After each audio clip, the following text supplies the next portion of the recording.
number. Joined in studio right now by a man known as Bodittle. Bodittle is a content creator with Turning Point USA, friend of mine, and I thought it'd be cool to have you in because I don't think a lot of people understand what the content creator job is. Yeah, it's a new world. Yeah, it's a new world that you're a Gen Zer. Mm-hmm. How old are you? 22. 22. So younger, and you're creating massive amounts of content for your own pages, which are Bodittle on YouTube and Twitter and Instagram, Bodittle, and you're creating a bunch of content for Turning Point, and you're reaching millions of people with your content at 22 years old. Elon Musk is retweeting your content at 22 years old.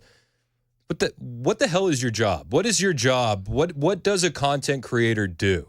Yeah, so it's a really new concept of content creator. I think with social media taking over, you can see with the elections, being over, you can see that social media has completely taken over Fox News, CNN, MSNBC. Yep.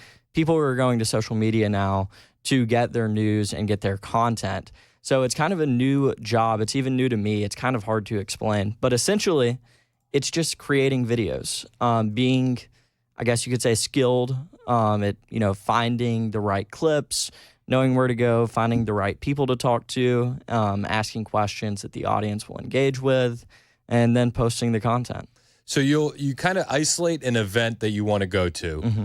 and then you go with a camera guy, and then how long are you out filming? It depends. So I really can't pick the hours. The protest or the event picks the hours. So if it's just a rally, then it'll only be 2 or 3 hours or however long so-and-so is speaking. But if it's a protest, it just really comes down to how many people are there. Because if everyone's gone, I can't interview myself. Yeah. So I got to go when they go. So say you're out there for 2 or 3 hours. Like, how much content on average are you getting from these kind of ventures? Yeah, so in my head, when it's 3 hours, I know you got to go fast. So there's really no off time for me. It's you hit one interview, you go automatically to the next. There's no time to go get a bite to eat. When I was in D.C. at the Women's March, I knew it was an all-day event. So I stopped in between and had a little bit of lunch. A small lunch, but I still stopped.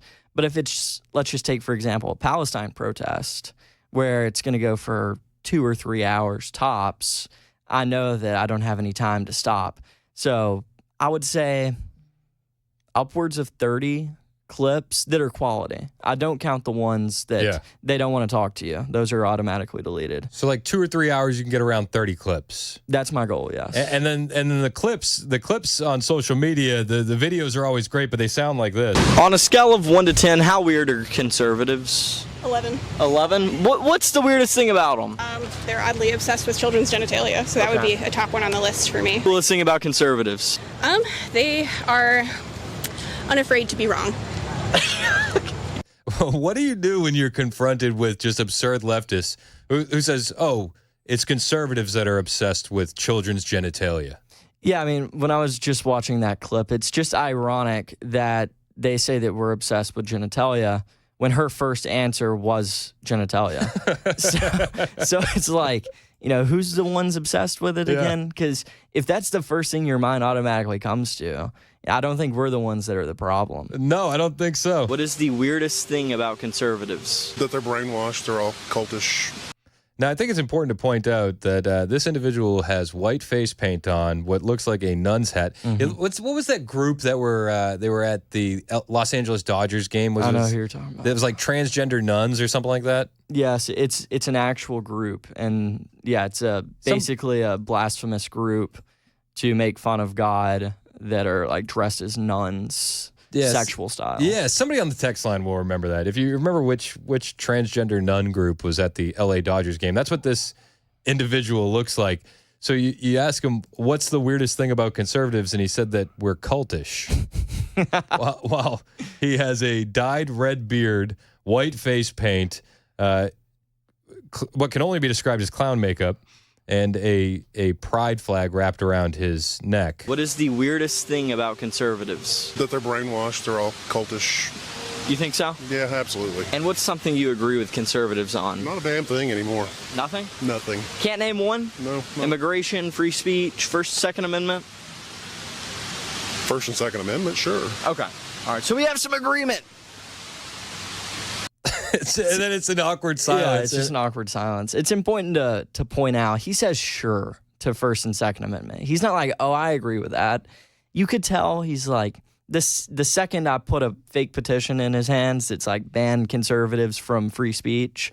Oh, he would have signed. So that's another thing that you do, which I think is hilarious. You get people to sign fake petitions. How? Okay, so when you're doing these content creations, how did you come up with that idea, and why? Yeah. So I think the most important skill set to have is learn and adapt. So I watch content that is not my style. I like watching prank YouTubers, and they will do different types of videos, and it'll be like so-and-so fake petition.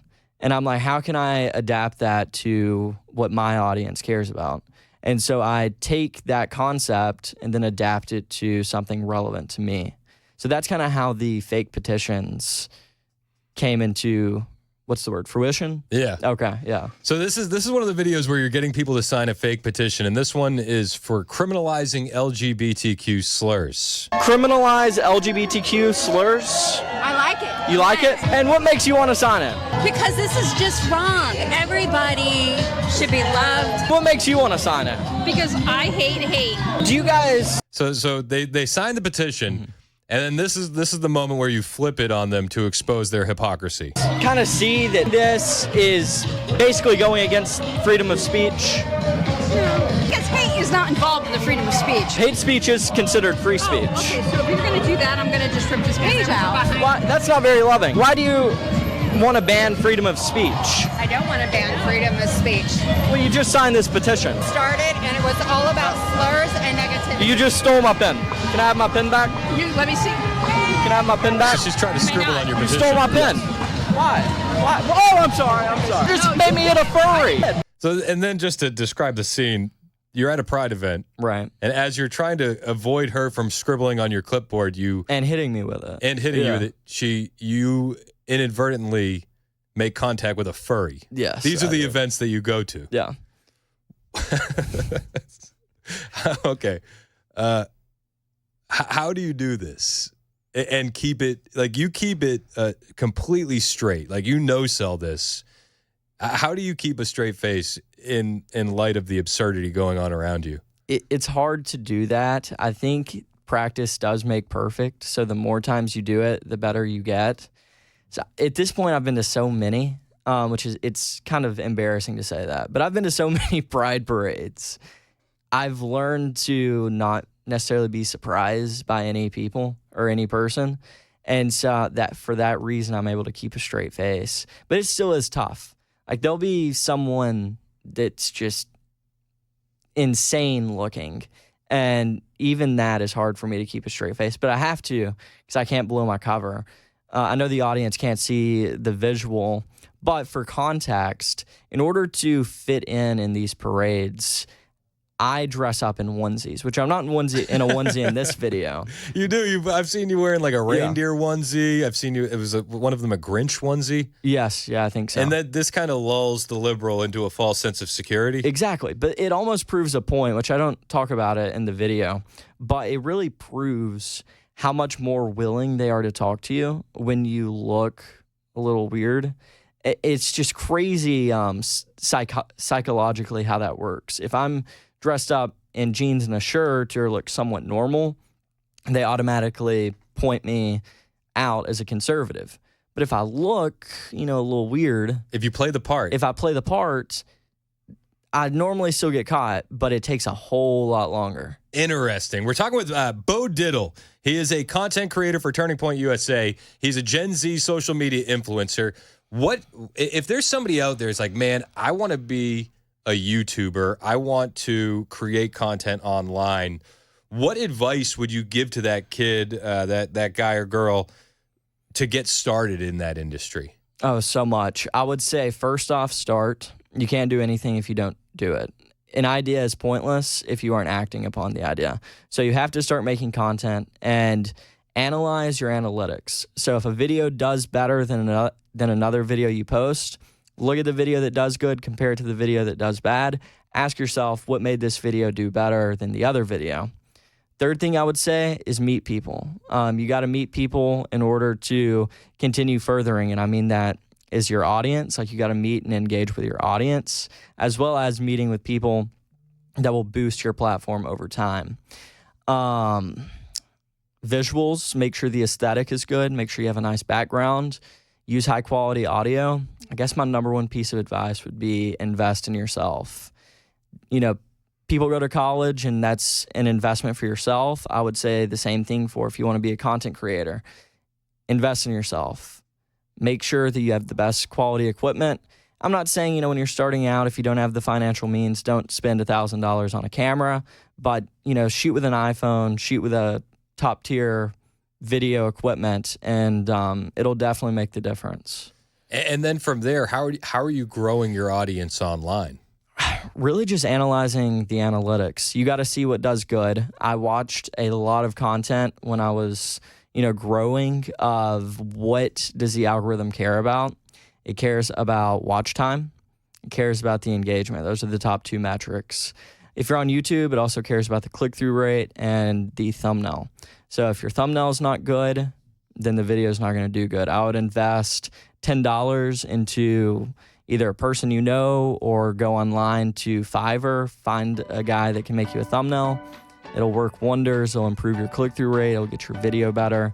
Second thing is audience retention. If people are clicking on it and then they're not interested, you got to analyze, what are you talking about? Is it not good enough? Be critical of yourself. You have to be critical in order to be able to learn and grow.